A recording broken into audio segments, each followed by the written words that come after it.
Festival Inova Club em Casa is bringing together more than 150 guests to share their thoughts about purposeful innovation. Our next guest is the British citizen and president of COP26. Welcome, Alok Sharma. Greetings from the United Kingdom. It's a pleasure to join you, and I want to thank my friend Cristiano Teixeira and the whole team at Clubin for organising this event.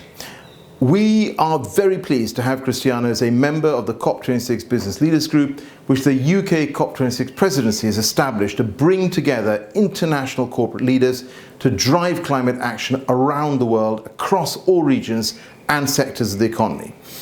Because we recognise that to tackle the climate crisis, we need the innovation, we need the influence, and we need the energy of the private sector on our side. And this is now a matter of utmost urgency. We have less than a decade left to keep the temperature goals of the Paris Agreement within reach. That is the international deal on climate change the world signed in 2015, which commits us to limit the global temperature rise to well below 2 degrees, aiming for 1.5 degrees, which the science shows would avoid the worst effects of climate change. To keep that 1.5 degree target alive, as we are indeed determined to do so, we must halve global emissions by 2030 and reach net zero emissions by the middle of this century. And that means taking action today. Of course, governments must act, and we are pushing them to do so. But business acting is also essential, both because net zero requires change across all regions and sectors of the economy, and also because to make bold commitments, governments need to know that they will be welcomed and not resisted by business. So we're urging all companies to join the Race to Zero campaign, the United Nations campaign which commits companies to reach net zero by 2050 at the latest, and near-term targets based on the science to get there. By signing up, you make clear to investors and customers that you're serious about your role in tackling the climate crisis, that you're determined to take the enormous opportunities presented by the move to clean economies, and that you will not be left behind as the rest of the world goes green. Leading companies from a whole range of sectors have signed up to Race to Zero, including Natura, Unilever and Nestle, and of course Clubin, one of the 70 Brazilian companies to join. This is a good start, but we would like to see many Brazilian companies on board.